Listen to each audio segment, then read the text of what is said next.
Hope everyone's enjoyed their snow day the last couple of days. It's been a lot of fun, I guess, as long as you're inside. So thank you for those who are here today for making the commute down to the PAC. I hope it wasn't too difficult to get here. You know, I'm often asked, what makes Mercy Ridge such a special place? And clearly the residents and the staff here are a big part of why Mercy Ridge is such an incredible place. But I think behind it all and sort of fundamentally, what I feel after being here now for a little over 6 years, what makes Mercy Ridge such a special place is really the influence of the Sisters of Mercy.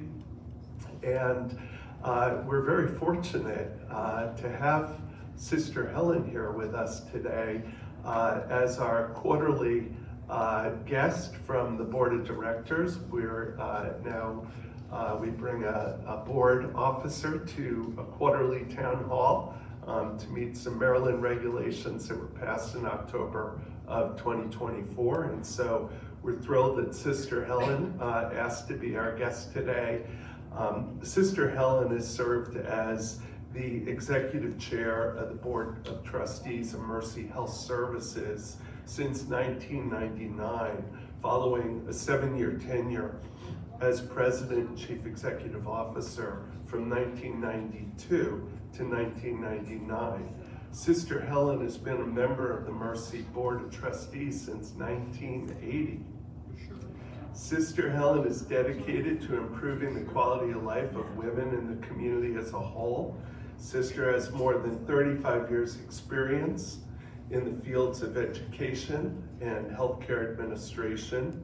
After working as a teacher in Georgia, Sister Helen arrived in Baltimore to take a position as registrar for Mount St. Agnes College, where she had earned her Bachelor's of Arts degree in mathematics in 1962.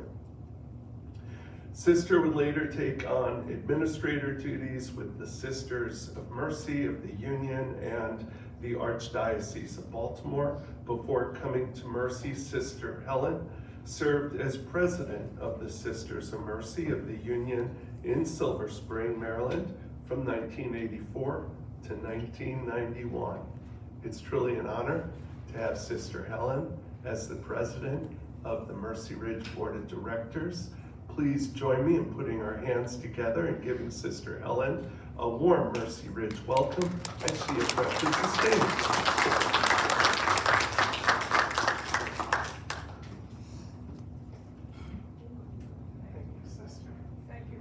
David, if you're good at arithmetic, you see, I really am that old, you know. But it's my pleasure to be representing the Board of Directors here at David's quarterly town hall meeting. We had our regular board meeting just last week on Thursday, and heard our usual reports on marketing and on operations and the status of the operations financially. Everything is in order, I'm happy to say, and I'm happy to be here to represent the board today. One of the things that we always look at is the resident satisfaction survey results, and the overall satisfaction is at 90%, which we think is fantastic. But actually, every aspect, even the lowest scoring ones, every aspect, we're in the top quartile. So we really should be proud of the resident satisfaction survey results. We do watch them all and see which ones go up and down and what plans there are for addressing any of the lower scores. The lowest score was 78%, although like I said, everything's in the top quartile. So we're very happy about that.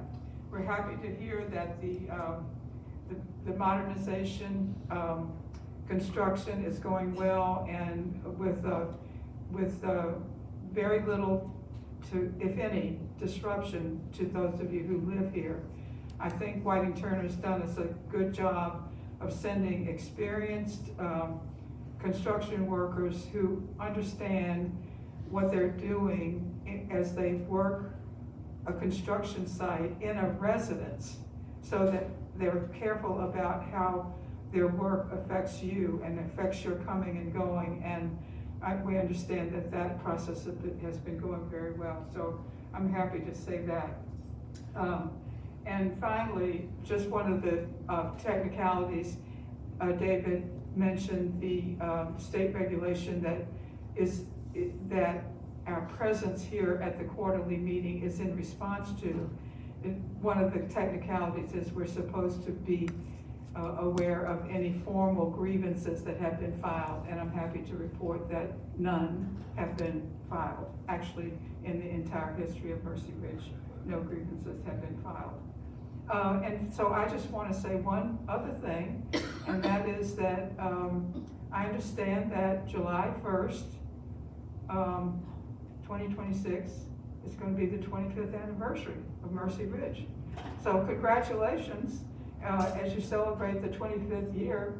And we just, downtown at Mercy Health Services, last year, we celebrated 150 years of Mercy Medical Center on the same site where it is in downtown Baltimore. So we understand what it's like to celebrate an anniversary. It's a great opportunity to take stock of where you are, to be proud of what's going well, and to lay groundwork for a celebration well into the future. It's always about finding out what can be done better and responding. And so I'm happy to report that in the view of the Board of Directors, everything is going well. And I turn the meeting back over to David.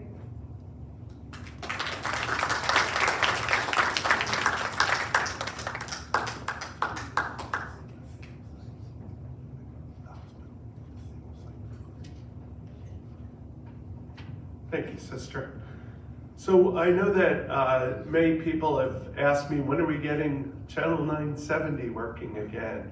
And I've shared in the past that we were taking a look at a number of different capital projects that we're not going to get done this year, and instead we're actually going to move the money over to getting the PAC and the chapel, I guess, 970 issue resolved. I want to thank Sarah Wyatt, our Director of Resident Services, as well as our new Director of IT, our IT Manager, Doug Gardner, for spearheading this project.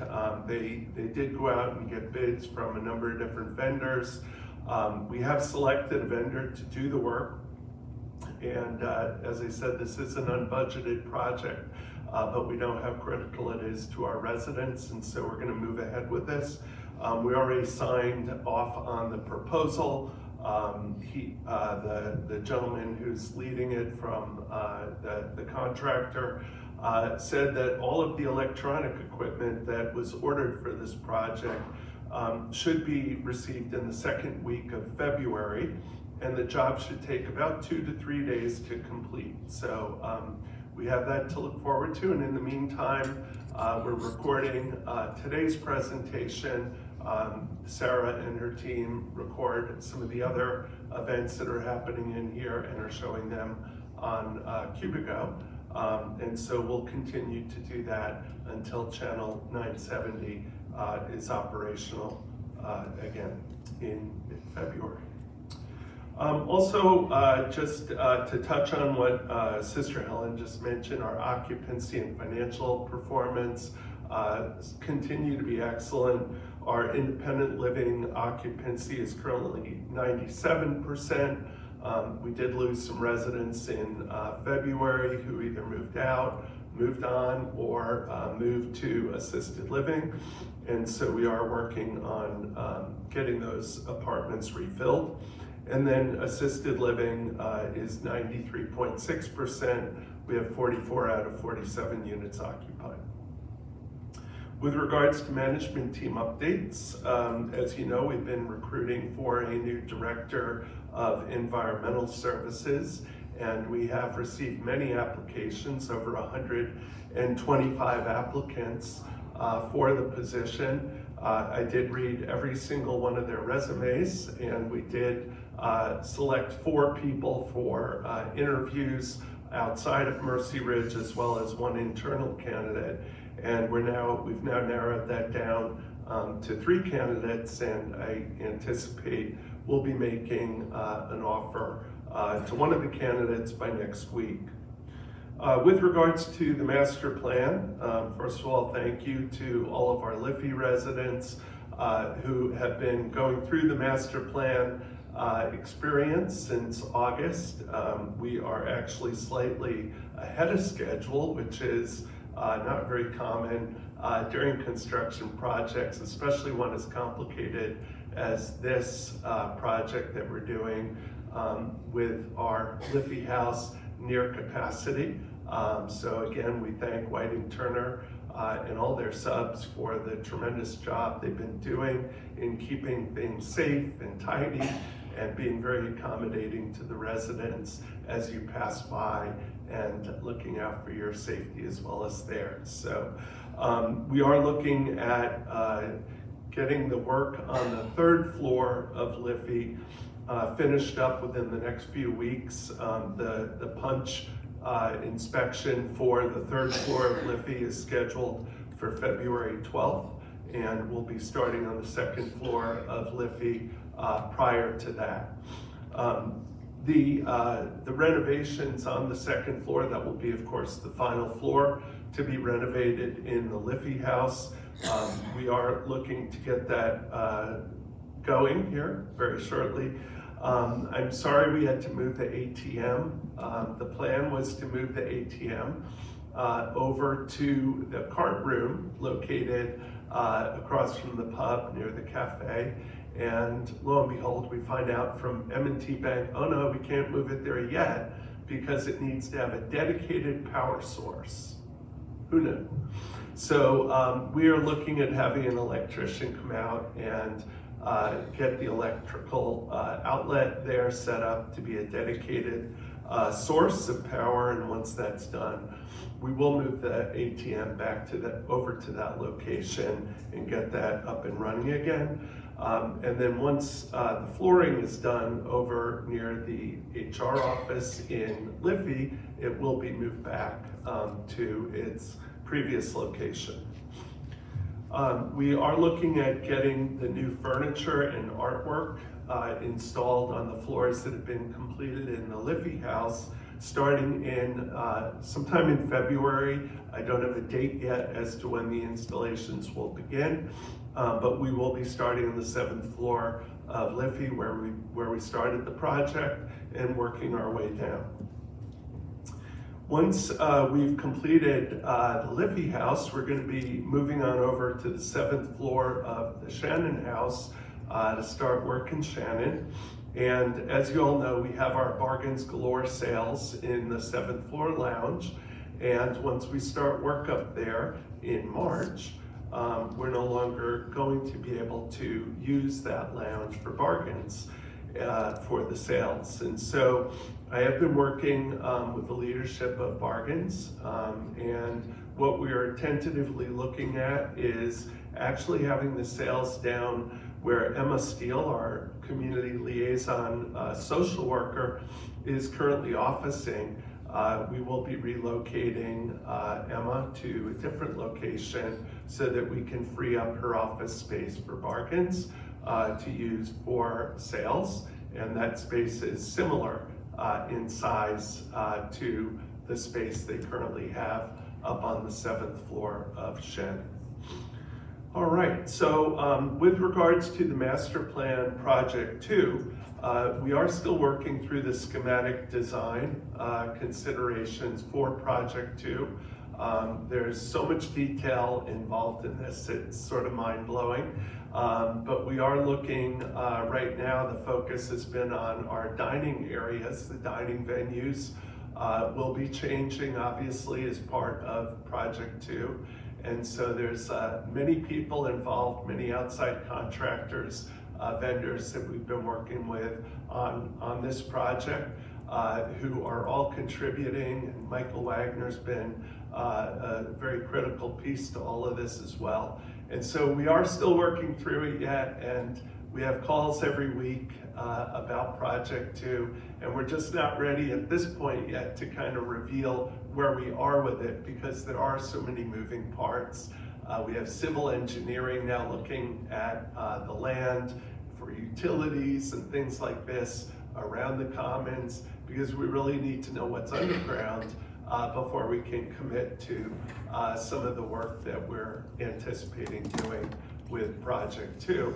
And so once we've completed this schematic design and gotten the feedback from the engineers, we'll have the ability to put together a budget based on what we've come up with so far with the schematic design and see where we land in terms of what was approved for project number 2's spend on this project. So there's a lot to still be done. We are on an accelerated schedule for meetings, as I said, weekly, to try to get this locked down. And then once we have it all worked out, we will be presenting it to a smaller group of residents that will be determined so that we can go over that with you, get any final feedback, suggestions on the plan before we finalize it with the team involved in this project. So that's where we stand on the master plan. As you know, there is a third phase to the master plan, which will get reviewed again by the board of directors once we're well into project 2 to determine how that project will be funded down the road. So that's where it stands at this point. The only other change I want to mention on project number 2, we are planning to add another elevator as part of project number 2. We had talked about putting that somewhere over near the cafe, which would go down to the first floor, down near where the fitness exercise room is, and going all the way up to the 3rd floor to provide access really from floors 1 to 3 to take a little bit of the load off elevator number 4 in Shannon. And so we are still planning to do that project. However, the location of the elevator is now being considered in a different location. We're actually looking to put the elevator that will go from floor 1 to 3 outside the Shannon house, but on near the 500 lot over where the connector is that goes up to assisted living. And so civil engineers are now looking at that location. Obviously, we're going to have to do excavation to get down to the first floor, the lower floor, and so that's what's being looked at right now. As we looked more into the previous location, close to the cafe, it was just not going to be feasible to put the elevator there. So it's been very tricky, as I said earlier, trying to find the right location for everything, but we think this is going to be the ideal location for that elevator, which will be done during project number 2. All right. The elevator modernization projects, I did want to just comment on that briefly. As you know, we've been working on the Shannon elevator number 4, and we were scheduled initially to have some inspections done or to begin having the inspections done by the state and by other inspectors like the fire inspection of the sprinkler system and all like that that surrounds the elevator.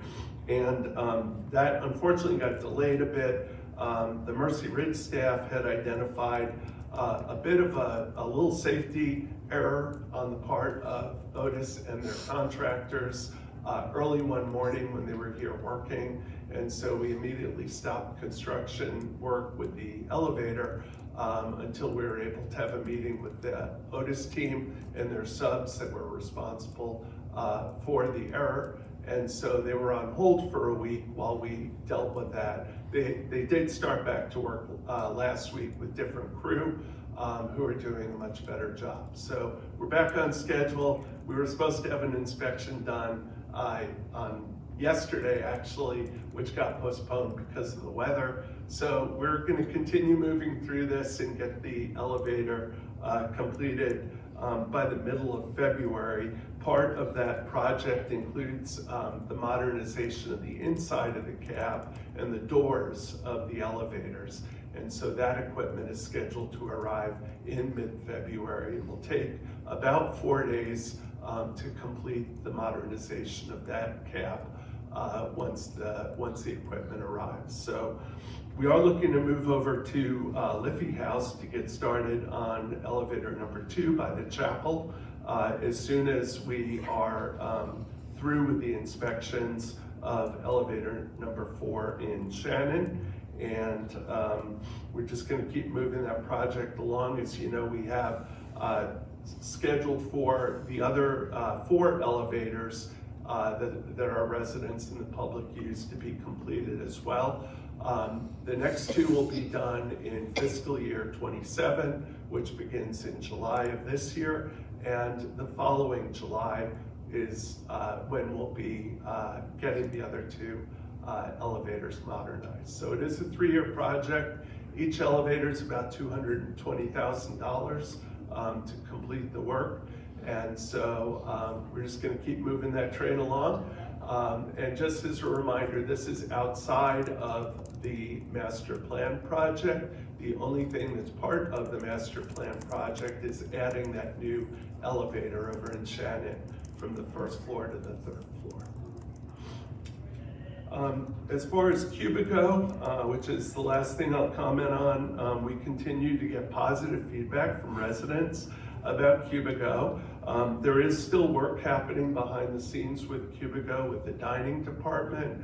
Michael and his team have been working on getting one of the features set up with Cubico that will allow our staff to actually do tableside ordering with handheld devices.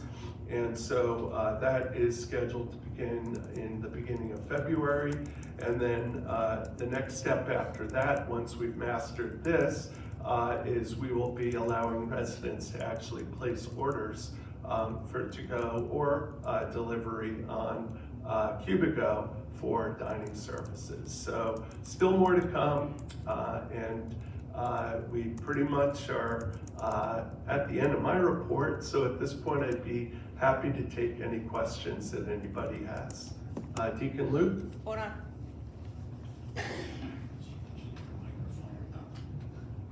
And if you have a question, just raise your hand and we'll get you a microphone.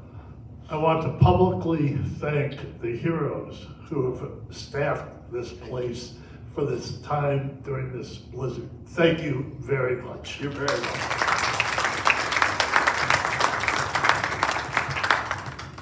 And I also want to second that, but I have a question regarding the elevator modernization. Yes. Will the new elevators, as they're renovated, include audible floor announcements? Yes. Those are all being upgraded.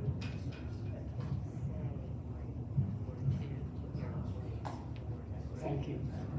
I'm Toshio Sasamori, DP 419. Dr. Sasamori? Hello? Two items. When we have a town hall meeting like this, can we ask Tara to move the exercise class to the afternoon? That's my request to Tara. Okay. Okay? I will ask Tara. Number 2, DP 4, we have a gathering room, common lobby, and we look like a floor carpet work is done. So can we have a furniture back so people can get together and can talk more? I think it'd be nice to have a furniture there. Liffey 4, Liffey 4. common, because when cleaning person comes, they like us to vacate our place. So I think it's very important to have a furniture back to the common lobby. Thank you, Dr. Liffey 4. Sasamori. Thank you. Thank you, Dr. Sasamori. I'll follow up on that. Thank you, David. You're welcome. Sarah's gonna dance. That's all you get. That's all we get. All right, well, thank you again, Sister Helen, for being with us today. It was great to see you again. Be safe out there. And everyone else, please be safe on your commute back to your apartments. Stay off the roads, it's not safe out there. And please, if you need help cleaning off your car, call maintenance. Please don't try to go out there and do it yourself. All right? I am careful, but thank you. I will. Take care, everyone. Enjoy the rest of your day. I trust this will show up on, yep. Yep, they actually, we can.